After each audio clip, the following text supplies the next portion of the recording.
This is going to be one of the easiest sessions of this course. But of course, I already gave you the coding practices, so you're not very happy with me. That's fine. Hopefully, today I will show you that the course can actually be easy. But talking about the coding practices, as you know, you have to complete all of them.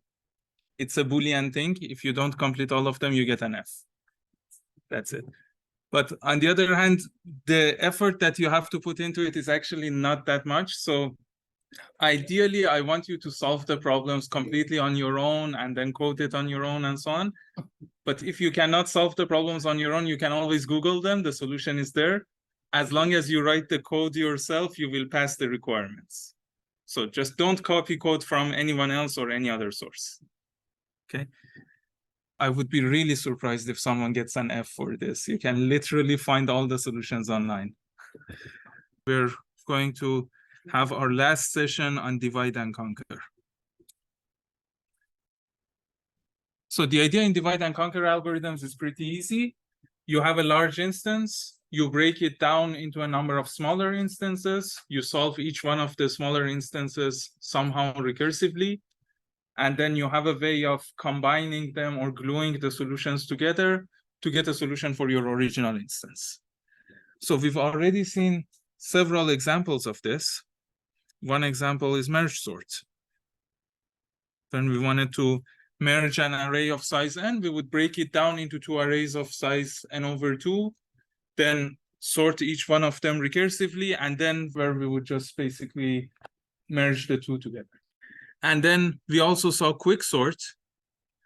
And quicksort is a good example that shows you that you don't always break down your instances into sub-instances or smaller instances of the same size.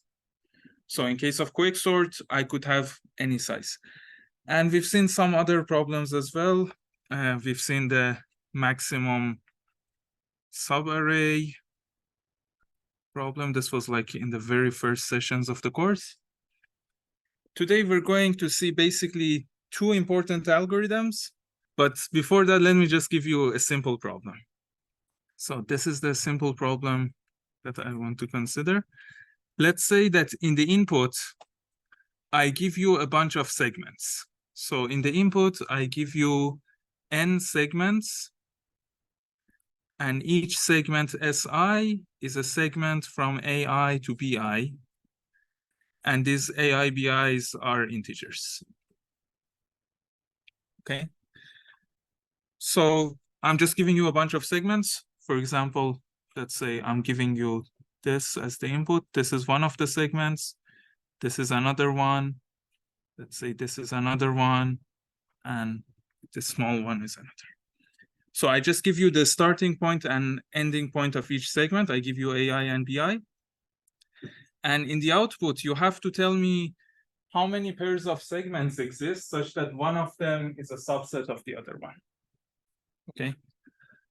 What is the number of pairs I and J such that Si is a subset of Sj? Okay. Now we can decide whether we want to consider a segment as a subset of itself or not. That's not really an important problem. You can just add n to your answer or subtract n from your answer. But generally, how would you do this? So for example, in this case, if I say that Si has to be a strict subset of Sj, then in this case, well, I can see that this one, okay, let me give them some names. Let's say this is S1, this is S2, this is S3, and this is S4. So the first segment is a subset of the second one. So I have 1, 2 in my answer. Now, the second one is not really a subset of anyone. The third one is not a subset of anything either.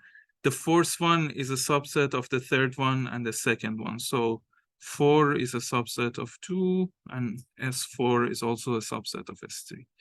Now, I don't want you to actually write all of the pairs. I just want you to output the number of the pairs. So in this case, it's just 3. If I haven't made a mistake, hopefully. Okay. So how can we solve this? Well, we can start with the most naive approach, and you should always do that. If the simplest thing works, just do that. I can try every possible combination of I and j, right? So try every I and j. And when is Si a subset of Sj? When it starts after Sj and ends before Sj, right? So what I want to check here is that Aj is smaller than Ai, which is, of course, by definition, smaller than Bi, which is in turn smaller than Bj. So I can just do this check for every pair and then count how many times it passes. So runtime O n squared, because I have n squared pairs. Now let's try to do a divide and conquer approach. Now, some of you are already thinking of a solution that doesn't even use divide and conquer. Don't think of that. This session is about divide and conquer, right? So I want to do divide and conquer.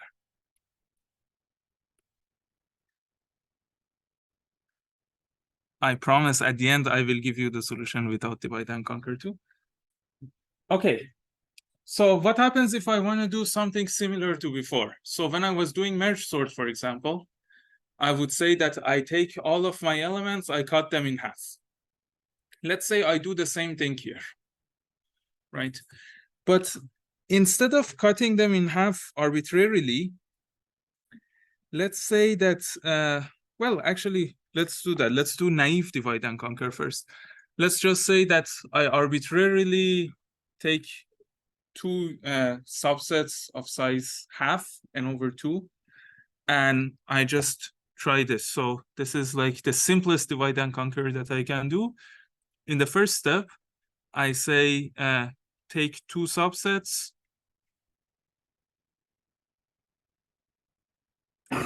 disjoint subsets A and B of the intervals or of the segments. And basically, I want A size to be n over 2. Okay, so the size of B would just be the ceiling of n over 2. And then in my second step, I'm going to say recursively solve the problem in A and B. So I would find all the pairs that are both in A. I would also find all the pairs that are both in B. Okay, so find the answer, whatever the answer over A, and the answer over B recursively. And finally, I have to find the pairs that have one of their elements in A and one of their elements in B, right? So at this point, I'm going to again be stupid. And I'm going to say, just try every pair in A and compare, try every segment in A and compare it with every segment in B.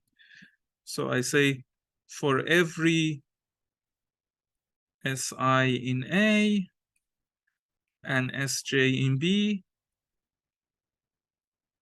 just check them, right? And of course, my answer would be the answer over A plus the answer over B plus the number of checks that pass.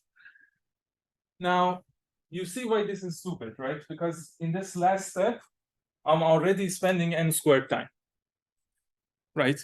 I had an algorithm that didn't even divide anything, and it gave me n squared. Now I'm doing divide and conquer, and I'm also spending n squared in the last step. But I did this so that I can just write the recurrence relation for you, and then we can use the recurrence relation to come up with better ideas. So this is the recurrence relation. So if I take the time that my algorithm takes over an instance of size n, it would basically be 2t of n over 2 plus O(n) squared, right? So I'm calling myself recursively on two sets of size n over 2, and we've seen in Master's theorem that the floor and ceiling doesn't really matter. And then I'm spending n squared time here in the end to kind of combine those answers and get the answer to the final instance. Now, this part this divide part is fine. Because I had this kind of thing in merge sort, for example. Right? The problem is with the ON squared that I have at the end. So if only I could change my ON squared to just ON, I would get the same recurrence that I had for merge sort, and I could just say that the answer is n log n. But right now, what is the answer here? So what is the runtime of this kind of stupid algorithm? It's actually exactly n squared. You don't need a log n because like log of 2 in base 2 is 1, right? So you just apply Master's theorem, it's n squared. So this algorithm is also taking ON squared. I mean, honestly, we have had just at most a constant factor difference here, so we don't really care about that. Let's do something else. Let's say that I want to be able to do these merges in a faster way. Now, what's the problem? What's the naive thing that I'm doing here? The problem is that I'm just saying put some of the segments in A and some of them in B. But I can do better than that, right? I can say maybe put the segments that have the largest endpoints in D and put the segments that have the smallest endpoints in A, right? Actually, that's exactly what I'm going to do here. I'm going to say, let's do the same algorithm as before, but now let's say my set A, so this is my second divide and conquer. I'm going to say, let A be the set of segments, the set of n over 2 segments with the largest values of BI.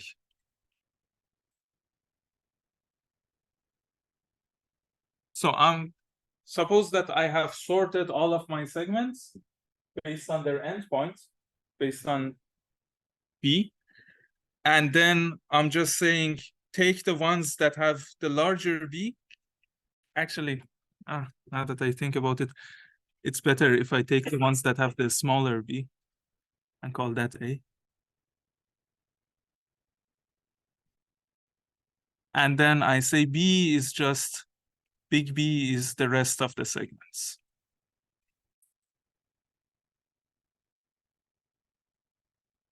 Okay. Now, of course, in order to do this, I have to first sort. Okay. So at the beginning, I say sort all the segments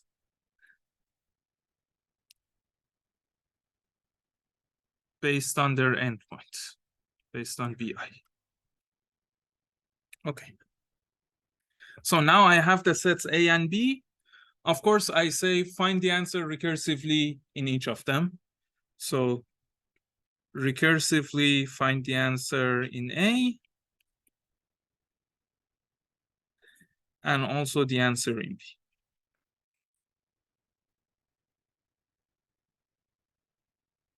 Okay.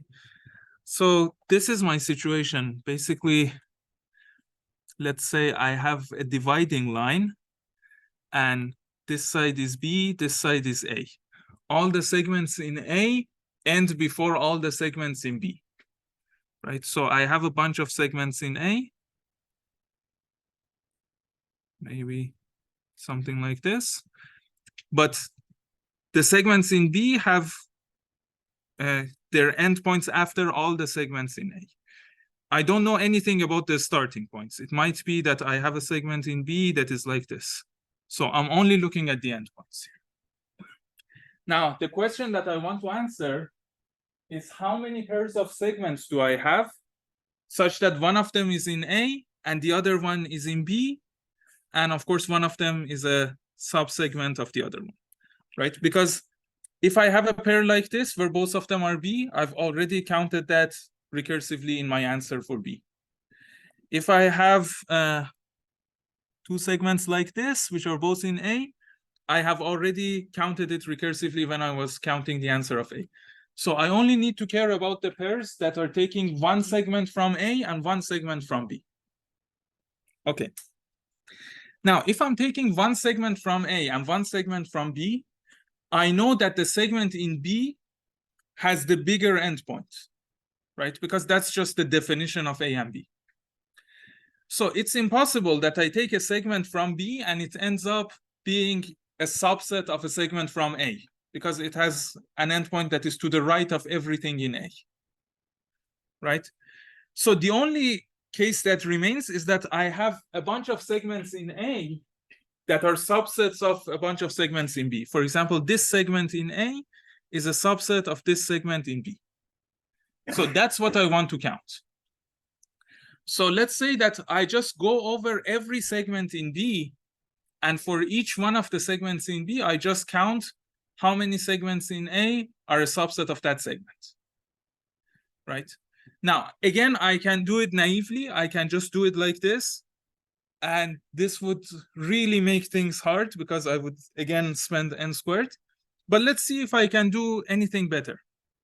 So let's say I took a segment. So let's say I take a segment Sj in B. Okay, and Sj is from Aj to Bj.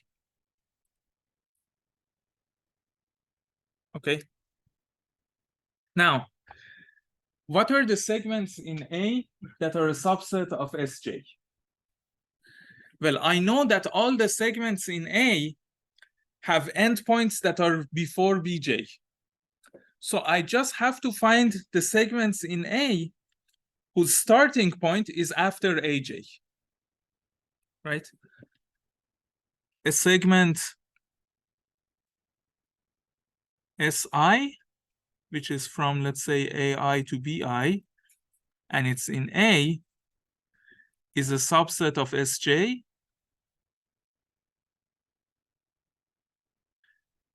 if and only if the starting point Ai is bigger than the starting point of the previous one, Aj, right?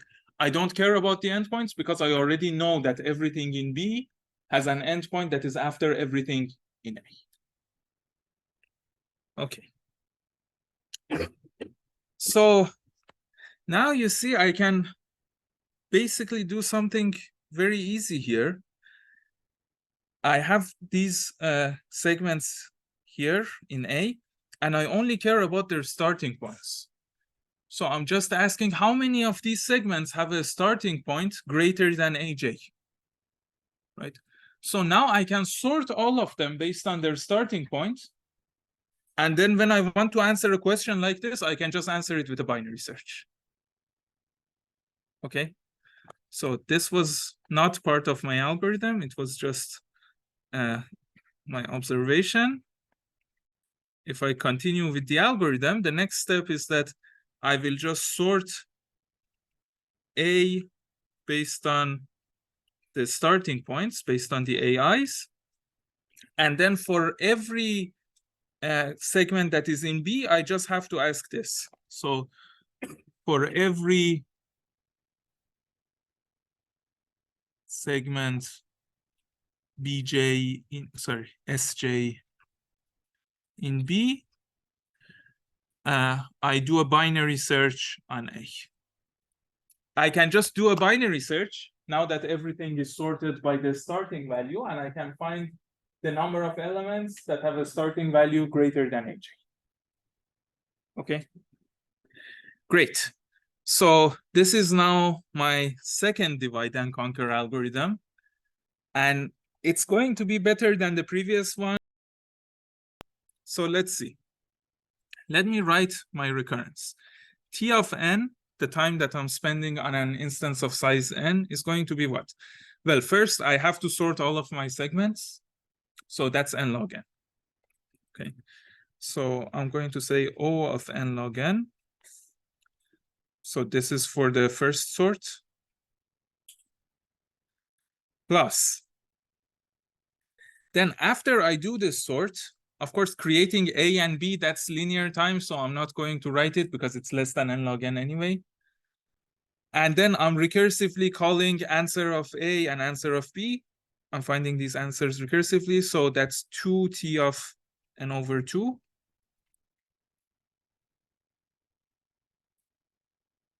Okay.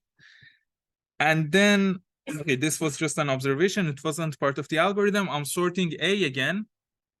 So that's another n log n. But I mean, I can just say that this is not just for the first sort, but this is for the two sorts, right? And finally, for every element in B, so for n over 2 possible elements, I'm doing one binary search each. And the binary search is taking log n. So this whole thing, this part, is taking n log n2. Let me call this star. So this O(n) log n is for the two sorts and this star. Okay.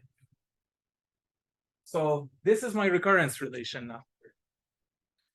My recurrence relation is very simple. T of n is 2t of n over 2 plus O of n log n.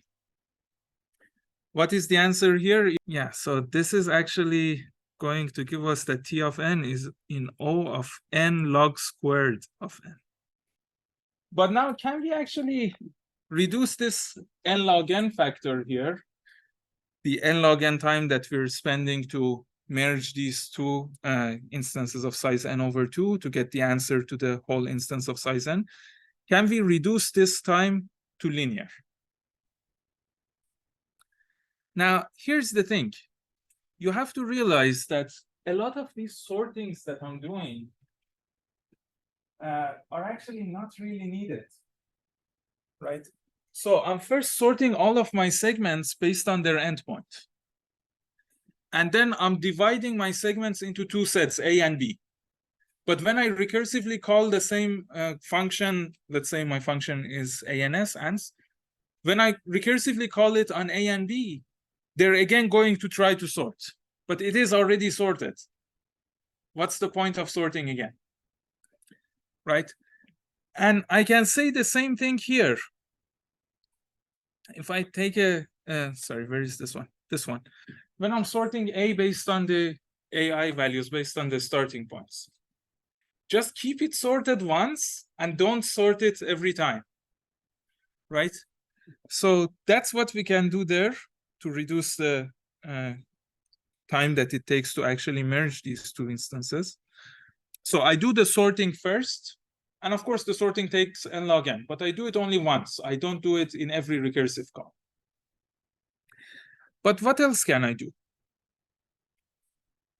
So you see, I already have an n log n here, right? For every segment in B, I'm doing a binary search on A. Can I avoid the binary search?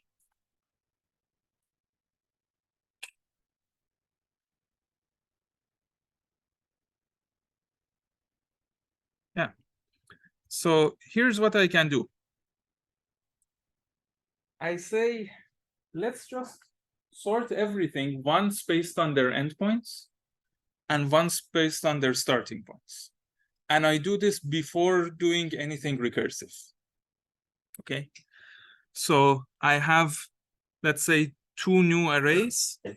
I don't know what to call them. Let's call them whatever, because they're sorted. Let's call them S1 and S2. So S1 is going to be all of my segments, but they're going to be sorted based on their, let's say, starting point. And S2 is going to be all of my segments, but they're sorted based on their endpoint. Okay. So all segments sorted by starting point. And S2 is just all segments sorted by endpoint. Okay. So I'm just going to call sort twice at the beginning. I have everything sorted. Now that everything is sorted, I can just use S1 and S2 in my algorithm. So my recursive algorithm starts after all of this. Right? So let's say I want to find the answer over some set of segments. Let me actually call them S. And again, I already have S1 and S2. So I assume that you've given me the set of segments, but you've also given me the two sorted variants, right? And actually, I mean, you don't really need to give me S, right? Just give me S1 and S2, right? And I know that they're the same segments. It's just that S1 is sorted by the starting point and S2 is sorted by the ending point. Now, here's the thing. I can easily find A and B, right? A is just the set of n over 2 segments that have the smallest endpoint. So I can just look at the first half of S2, and that's my A, right? And I can look at the second half of S2, and that's my B. But of course, they're still sorted by their ending point. So actually what I have is A2 and B2. So A2 is just going to be the first half of S2, and B2 is just going to be the second half of S2. Okay. Now, how do I find A1 and B1? By this notation, by A1, I mean all the segments in A, but sorted by their starting point.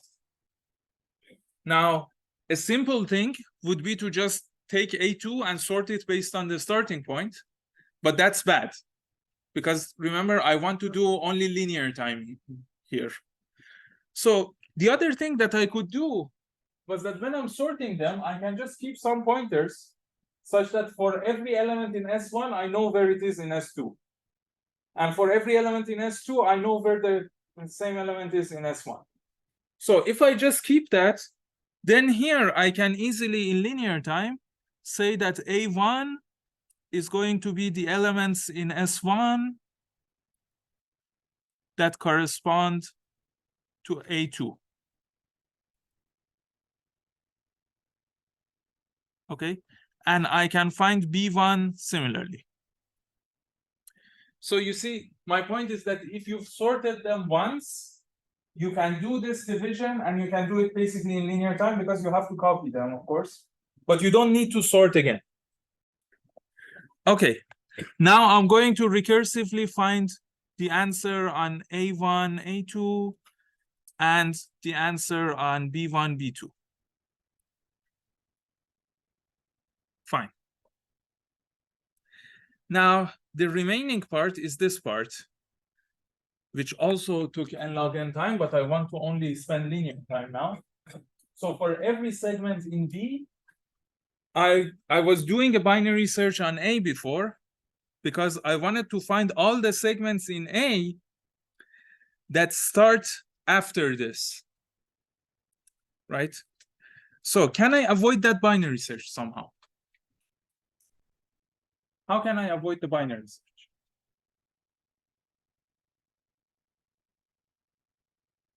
So remember, for every segment that is in B, I want to know how many segments in A have a starting point before this.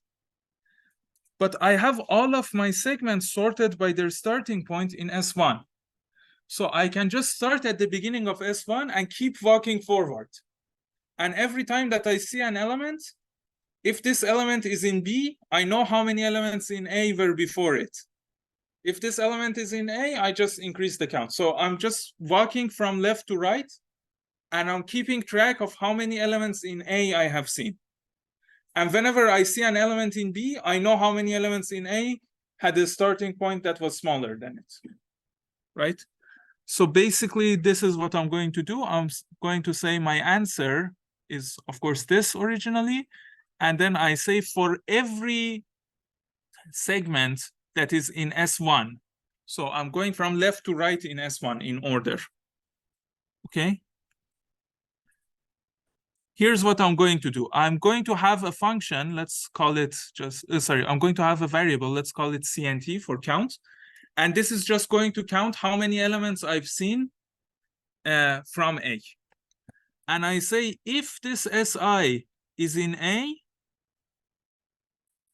then just increase the count. Okay.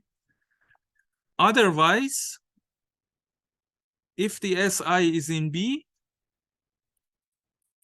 increase the answer by the count. Okay. So I'm walking from left to right. I'm just remembering how many elements of A I've seen. Whenever I see an element of B, the question that I had to answer was how many elements of A are before this? But I already have that in this CNT, so I can just add that to my answer.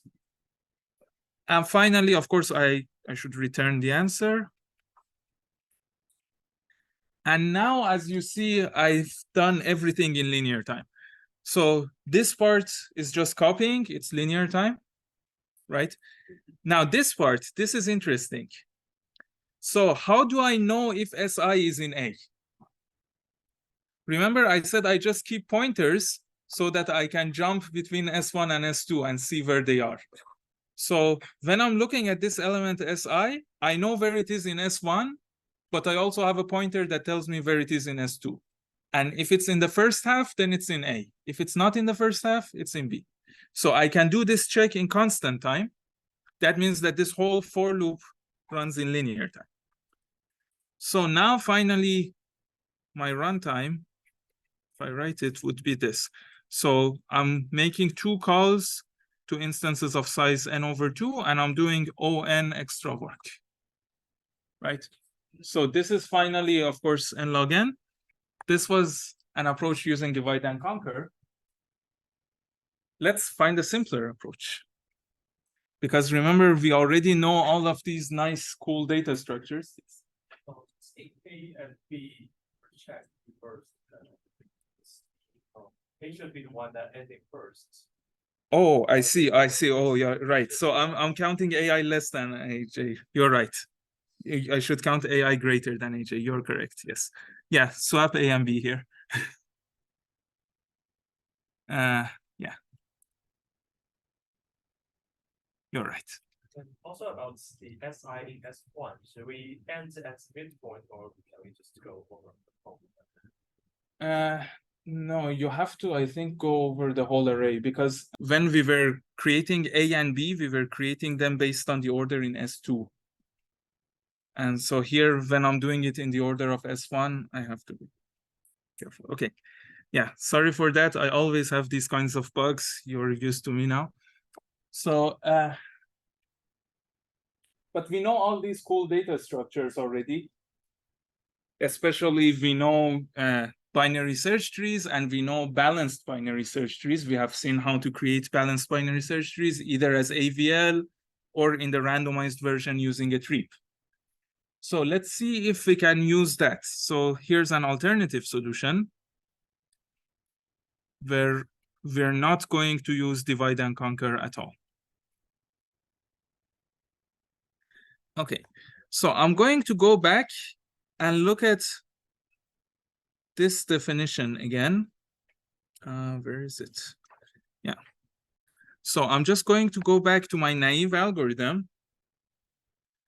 And the idea was this. The idea was to try every I and j and see if they satisfy these constraints. Okay. So basically, the I segment is a subset of the j segment, Si, which is from Ai to Bi, is a subset of Sj, which is from AJ to BJ, if and only if I have these constraints, right? So the smaller segment should start later, but it should finish sooner. Okay. So here's the thing. Let's just see what happens if I sort everything either by their starting point or by their endpoint. Let's just do based on the endpoint. So let's say we sort all of our segments based on their endpoint.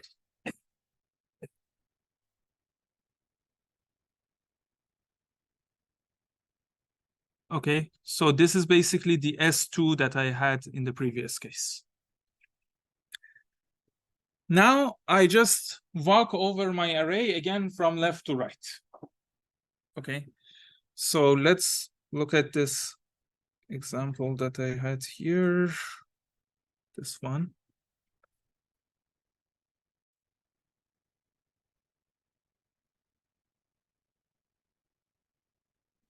Put it here. So when I sort these, I'm sorting based on the endpoint, right? So if I just write the indices that I will have, which one has the smallest endpoint? It seems this one. So this one will be at index 0.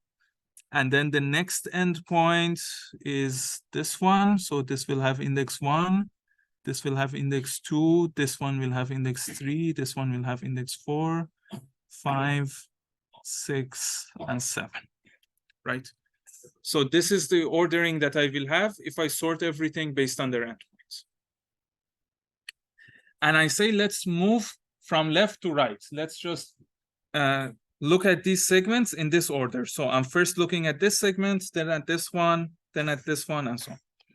So whenever I'm at segment number I know that all the segments that I have passed over have an ending point that is before the ending point of the current segment. Okay, so this is what I have. When processing element I or segment I know all previous segments, I know all previous I segments have already ended or end before I. Okay. So I'm looking at the endpoints again. So for example, when I'm processing segment number 3, I'm here, I'm at the end of 3, and I know that 0, 1, and 2 have already ended. Okay. So now I have a situation which is very similar to the situation that we had between A and B.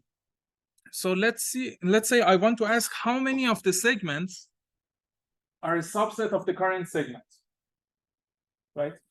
Only segments that end before this one can be a subset.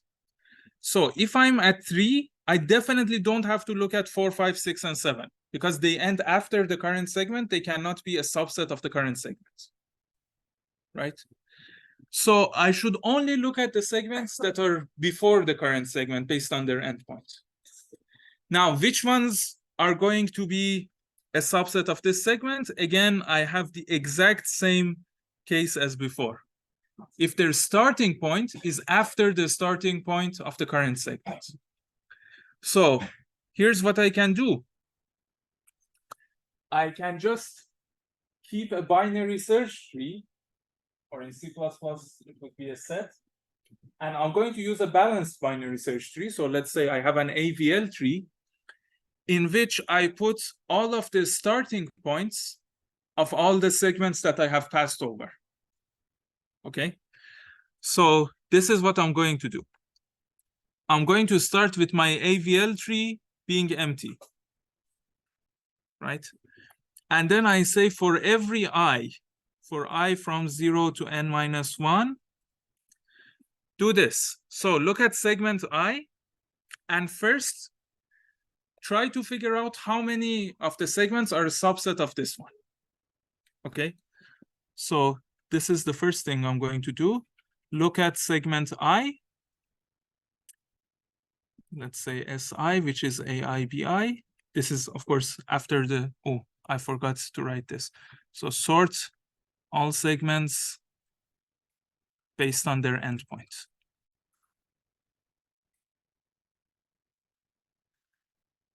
Okay, so I'm looking at this segment I and asking how many previous segments are subsets of it. Ask how many subsets it has.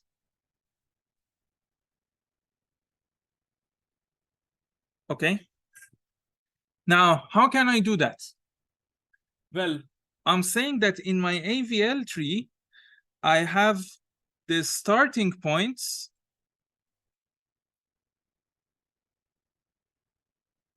of all the segments that have been processed, all the segments that I passed over.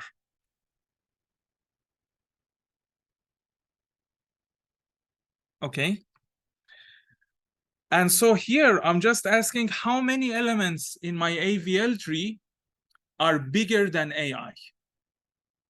But I can easily answer questions like that. Remember, we had rank. Rank basically told you how many elements are smaller than something. Of course, you can also ask how many elements are bigger. It's the same thing. So I just do a rank card to AVL, and I say my answer, which is also originally 0, just increases by the number of elements in the AVL, in my AVL tree, that are bigger than AI. That are greater than AI. And again, remember, this is just a rank query, and we know how to do rank. Okay. And after I'm done with this, I want to also insert my AI into my AVL tree. So I just say in the AVL tree, insert my AI. So this makes sure that after the ICE segment is processed, the starting point of this ICE segment is definitely in the AVL tree. So now let's look at this one more time. So I first sort all of my segments based on their endpoint. So I have sorted everything based on the endpoint. And I'm moving from left to right. And I'm just saying every time that I process some segments, I will remember its starting point. I will put all the starting points into a binary search tree, into my AVL tree, right? So I start here, I see 0, I will remember that the starting point of 0 was here, whatever this coordinate was. Then I go to 1, I will remember the starting point of 1. Then I go to 2, I will remember its starting point. So I'm processing them in the order of their endpoint, but I remember their starting points, right? Now, every time, of course, I'm just doing this. So this shows that after the ICE segment is processed, my AVL tree has the starting point of all the segments that I have already processed. Now, of course, when I get to a segment, for example, when I'm at segment 5, I want to ask how many segments are a subset of this. Well, all the subsets have to be among the segments that I have already processed because they have to end before the current one. And they have to also start after the current one. So I just have to ask how many of these elements have a starting point after the starting point of 5. And in this case, there are 3 of them. So 2, 4, and 3, right? But I have all the starting points in my AVL tree, so I can easily ask that kind of question. Okay, what is my runtime here?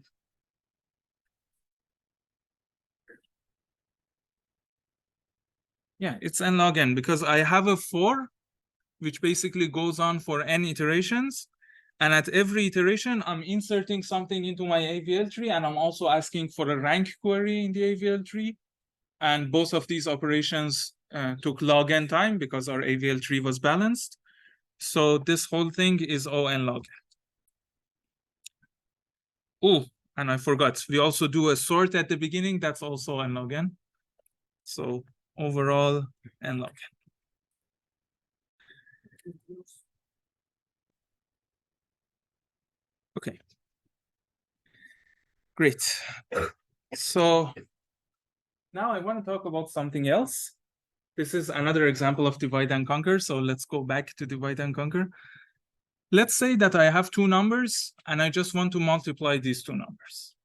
Now, normally you're used to assuming that multiplication of numbers takes constant time. And I mean, if you have small numbers, if everything fits into an integer, yes, you can just like into a 32-bit integer, you can just assume that it takes constant time to multiply them. But what if I have really huge numbers? Let's say I have 2 numbers and each one of my numbers is thousands or maybe millions of digits long, and I want to multiply them. Now I can assume that I can multiply 2 digits in constant time, but I cannot assume that I can multiply 2 huge numbers in constant time, right? So this is my multiplication problem. It's that in the input, I'm given some integers. So let's say 2 integers. Actually, I want to make sure I use the same notation. Yeah, let's say X and Y.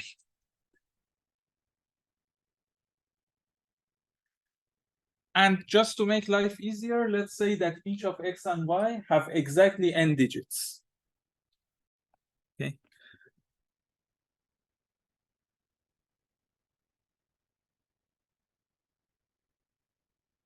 And as the output, I want you to write X times Y. This is my problem. Now, here's the thing. First of all, the input size is actually 2n. Because when I'm talking about the input size, I'm really talking about the number of bits that it takes. And if this is in binary, then I literally have 2n bits. If these digits are, let's say, in decimal, then I have on bits. But anyway, then size of the input is on. What is the size of the output? So how many bits would I need to write X times Y if I know that I can write X in n bits and I can also write Y in n bits?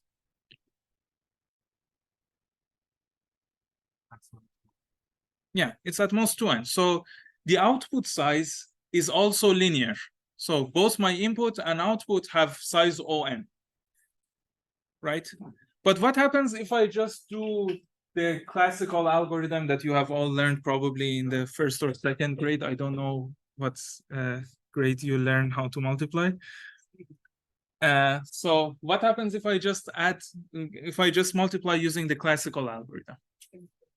Yeah, I will have n squared multiplications, basically n squared multiplications of digits. Because the way you can think of the classical algorithm is that you're taking every digit of y and multiplying it by every digit of x, and then applying the correct shift and summing all of them together, right? Because every digit of y has to be multiplied by every digit of x, you're definitely spending n squared time. So the question is, can we do better? Can we find this multiplication in better than n squared?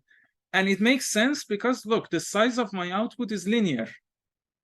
So the input size is, of course, always n. The output size is also linear in n. Why am I spending n squared time to just do a multiplication? Now, for many years, people thought that this is not possible. And actually, this was called the Kolmogorov conjecture.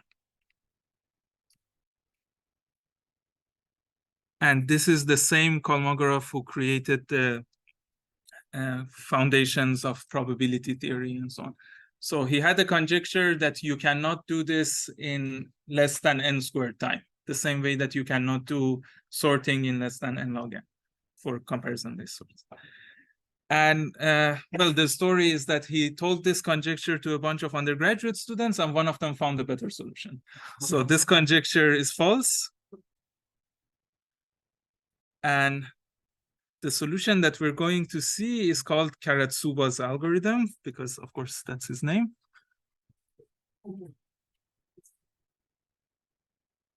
And this is a divide and conquer algorithm.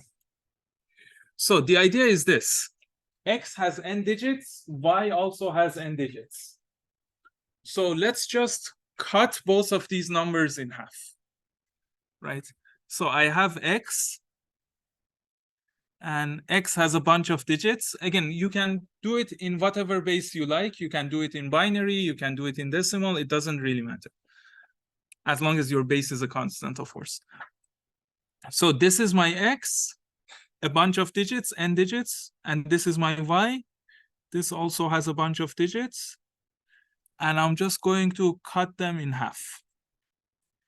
And I'm going to assume for now that the number of digits is a power of 2. I'm going to assume that n is a power of 2, because if it's not, just add zeros at the beginning until it becomes a power of 2, right?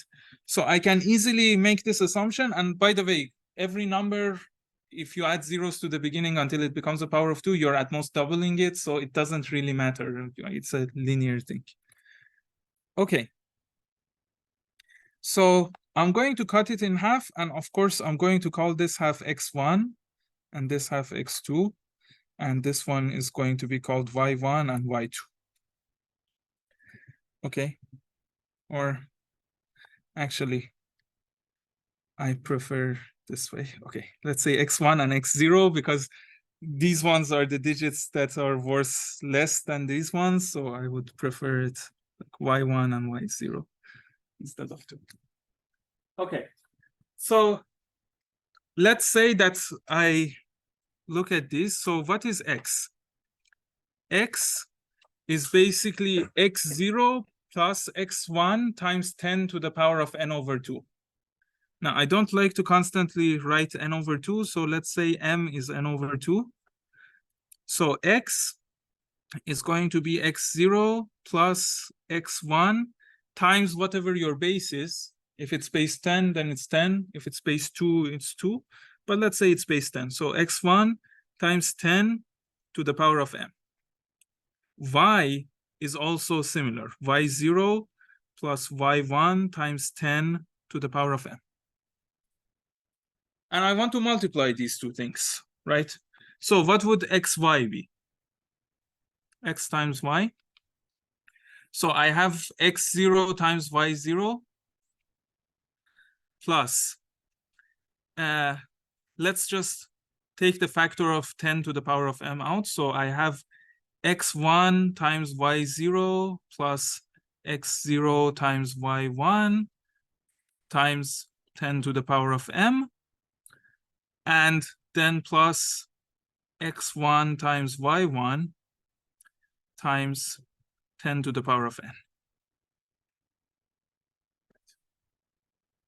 So this is the thing that I want to calculate. Now, let's just ask a bunch of questions. First of all, multiplying something by 10 to the power of m.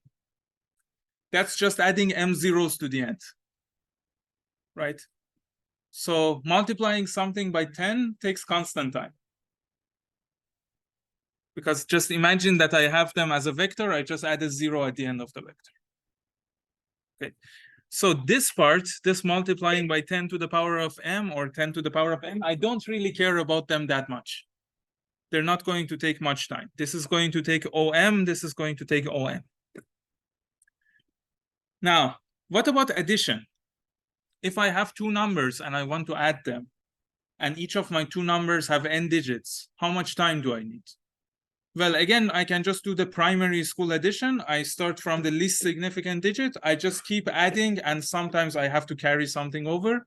But for every digit, I'm doing a constant amount of work. So adding two numbers with n digits takes O(n) time. And by the way, all of my numbers here have something between n and 2n digits, because x and y each had n digits, and x times y has at most 2n digits. So all of these numbers in between, they also have somewhere between at most between m and at most 2n digits, right? So I can pretty much assume that all of these numbers, x0, y0, so on, they have small lengths. And I mean, for x0 and y0, I know that their length is exactly m. But even when I multiply, it's going to be linear in m. Okay. So the problem is, of course, with the multiplications. So how much time am I spending doing multiplications? Here's the thing. How many multiplications am I doing? This is 1, this is 2, this is 3, and this is 4. So I'm doing 4 multiplications over numbers that each have half of the length of the original numbers. So if I want to analyze my runtime right now, and let's say I show t of n as the runtime of multiplying two n-digit numbers, it's just going to be 4t of n over 2 plus on, because everything that I'm doing here, all the multiply by 10 to the power of m or additions or so on, they're all linear time. Now, this is not good, because if you just try Master's theorem, it tells you that this is n squared as well, right? So this is also on squared. But what does it tell us? It tells us that multiplication is the operation that is actually taking a lot of time, right? So if I can somehow do fewer multiplications, I can instead afford to do more additions, right? So how many additions am I doing here? 1, 2, 3. So instead of doing 3 additions, I can do 100 additions. Who cares? It's ON, right? So addition is pretty much free. I can do more additions if I want to. Similarly, I can do subtraction pretty much for free. So I just want to figure out a way to do these multiplications and additions so that I do more addition or subtraction and fewer multiplications.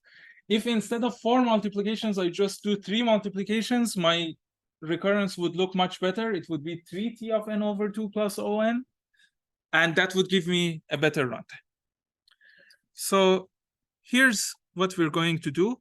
Let's write this like this. So x times y is x0 times y0 plus x1 times y0 plus x0 times y1 times 10 to the power of m plus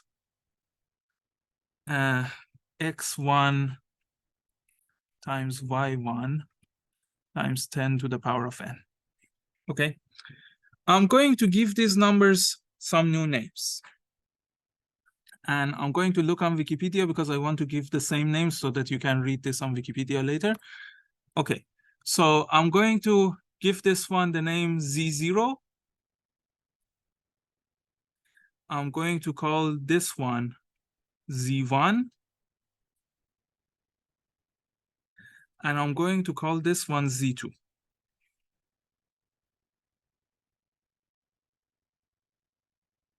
Okay. Now, what is my problem? I really like Z0 and Z2 because they each need only one multiplication. Z1 is the one that I hate because it needs 2 multiplications. So the question is, can I somehow write Z1 as a combination of some other multiplication and Z0 and Z2? Because I want to do 3 multiplications instead of 4. And actually, let's see what happens if we just add all of them together. So what is Z0 plus Z1 plus Z2? It's just x0 times y0 plus x1 times y0 plus x0 times y1 plus x1 times y1. Right? But what is this sum?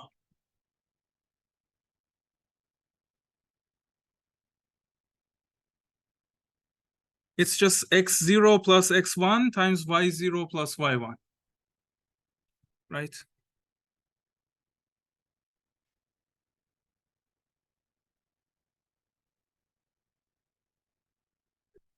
But now I love this one because there is only one multiplication and I said addition is pretty much free for me, right? So let's call this one Z3, okay? So what do I know? I know that Z0 plus Z1 plus Z2 is equal to Z3. So previously, I would just compute Z0, Z1, and Z2 separately, but my problem was with Z1 that needed 2 multiplications. Now, instead, I say compute Z0, Z2, and Z3, and use this equation to find Z1, okay? So this is now my algorithm. I say compute Z0, okay? What is Z0? Z0 is just x0 times y0. I also say compute Z2, which was x1 times y1. And then I say compute Z3, which was x0 plus x1 times y0 plus y1. x0 plus x1 times y0 plus y1. And then I say, well, now Z1 is just Z3 minus Z2 minus Z0, right? And when I have this answer, of course, my final answer is just this. X times Y is Z0 plus Z1 times 10 to the power of M plus Z2 times 10 to the power of N. So just output Z0 plus Z1 times 10 to the power of M plus Z2 times 10 to the power of N. Okay, so this is now my algorithm. And let's just count how many additions and how many multiplications we have. So I have one multiplication here. This is the first one. This is the second multiplication, and this is the third multiplication. Right? So just 3. Now, of course, as a result of this, I'm going to do more additions, right? If I count the number of additions, I have one addition here. This is 2. And let's count the subtractions as well. This is 3, this is 4, this is 5, this is 6. And let's also count these. So this is, let's say, 7, this is 8. Okay. But all of these 8 operations that I showed here are taking linear time. They're all taking ON time. So if I do 8 things that take ON time, it's still ON. Right? So now if I write my recurrence relation, the time it takes to multiply 2 n-digit numbers is going to be this. I have 3 multiplications of numbers that each have half of the digits of the original ones. And then, of course, I have plus ON. And this ON, of course, it has a bigger constant. I'm doing 8 linear operations now, but I don't care. It's ON anyway. And now, of course, if you solve this one, just use Master's theorem. This is going to tell you that your runtime is going to be ON to the power of log of 3 in base 2. And I don't know what that is. So Wolfram alpha log base 2 of 3. As usual, it's not working. Okay, it's like 1.585 almost. So it's definitely ON to the power of 1.585. Okay. Yeah. So you see, we got a much better runtime.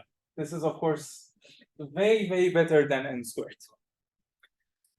But now, you have to be careful here. We're really increasing the constant factor in our algorithm. So you see, I had ON here, and here I also have ON. And the whole point of the O notation is that it suppresses all the constant factors. But in fact, the constant factor here is much larger. So if you're just multiplying small numbers, it might not make sense to use this algorithm. For small numbers, maybe the naive algorithm would be faster.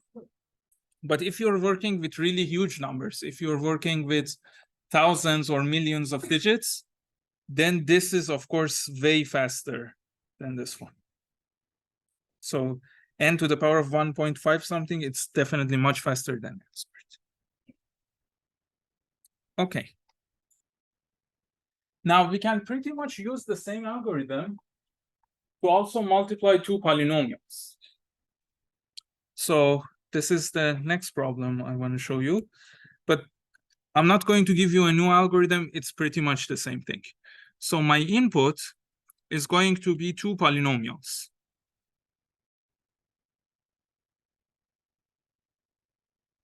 And let's say that these are polynomials of degree n.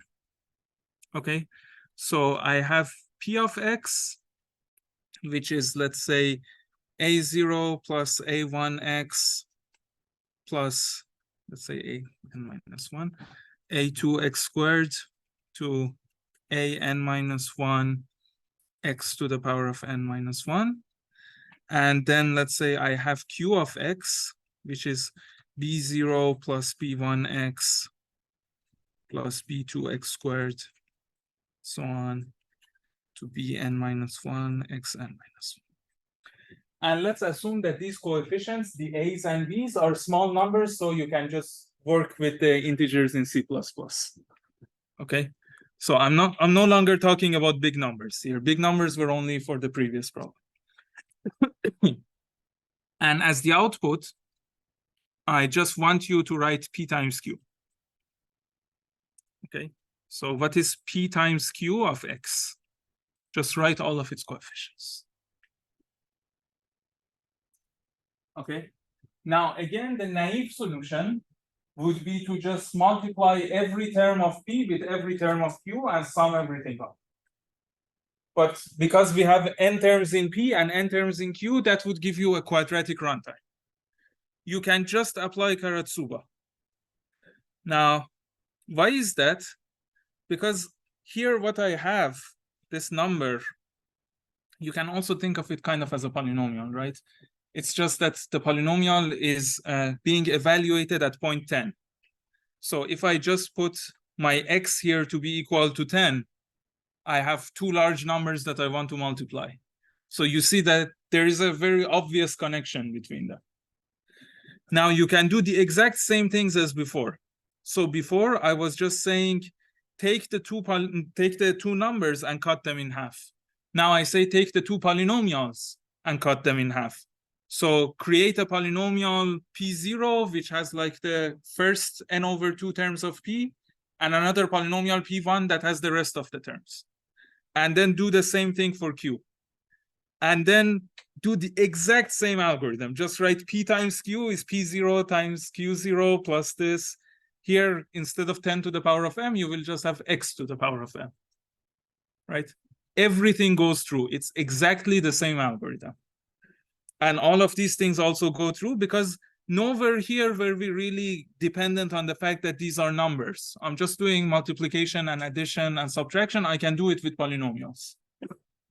So the exact same algorithm works, and of course, it gives you the exact same runtime. So here I can also apply Karatsuba, and the runtime is O(n) to the power of log of 3 in base 2. Okay, one final example that I just want to show you in the last 5 minutes is matrix multiplication.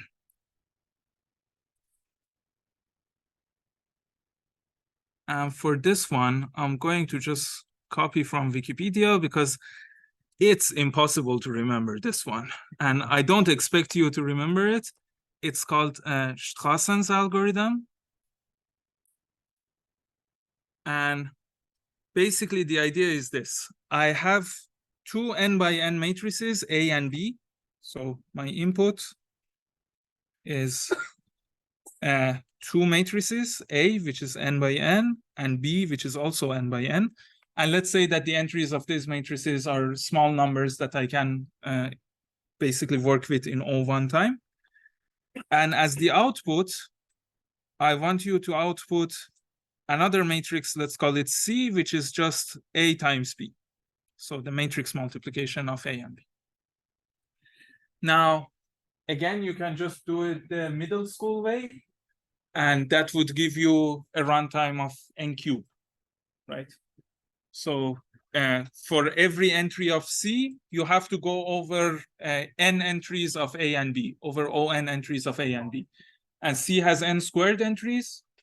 So there is this formula, right? So Cij is just the sum of Aik times Bkj, where k goes from 1 to n. Hopefully I wrote this correctly.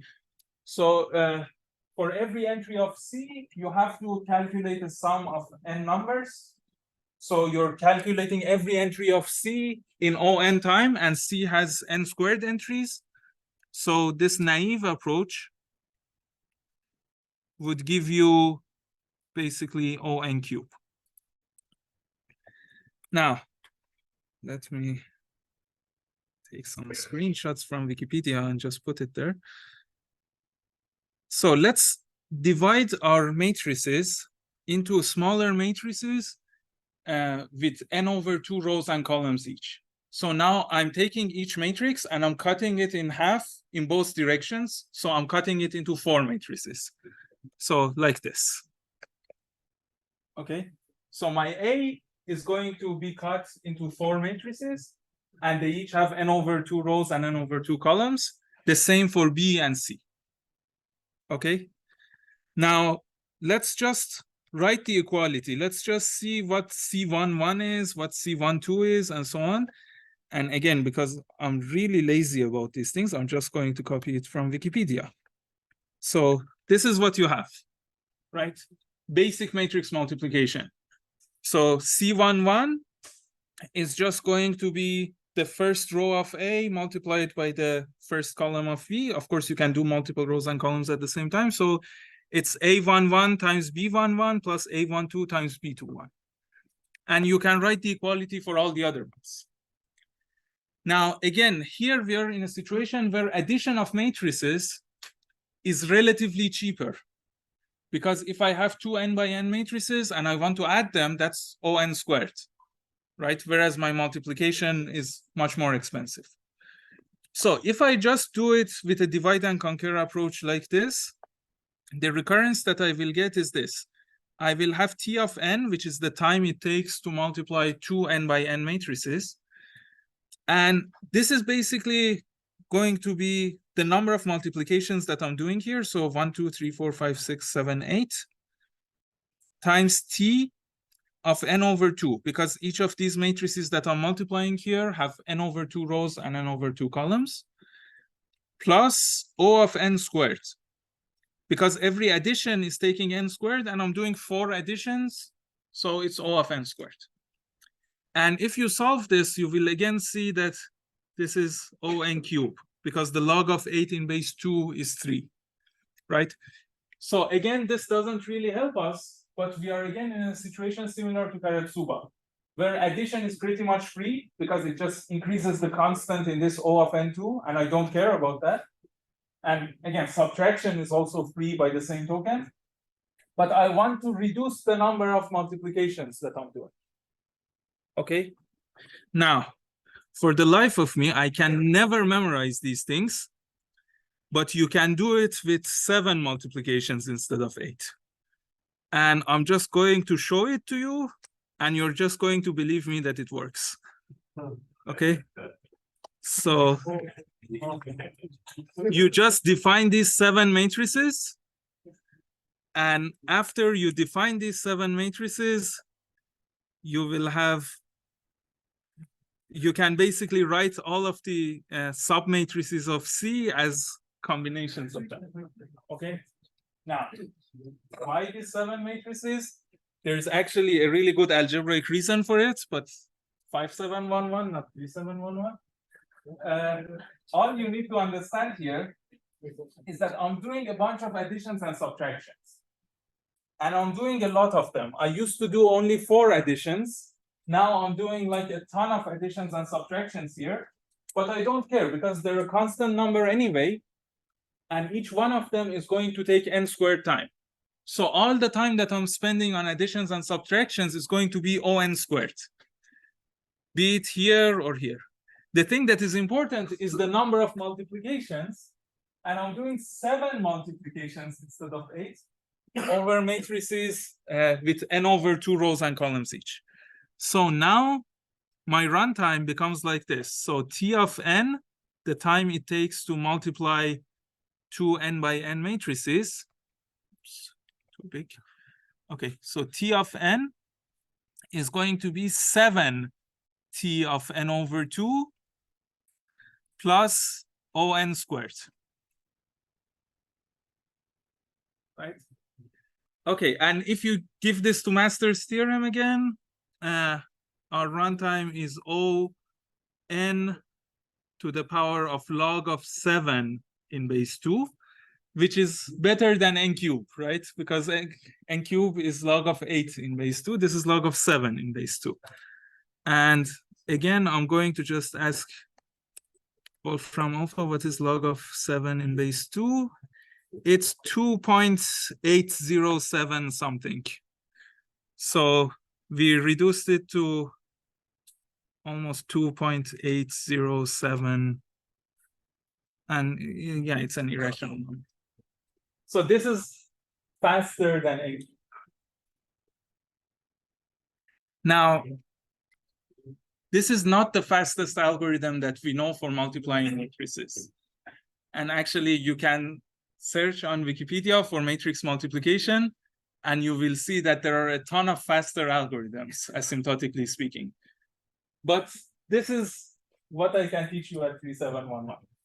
And you don't need to memorize these things.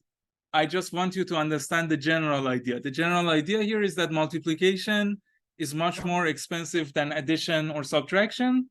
So I'm just trading them. I'm doing more additions and subtractions so that I can do one fewer multiplication. And that gives me a better overall runtime. Okay, I'll see you tomorrow.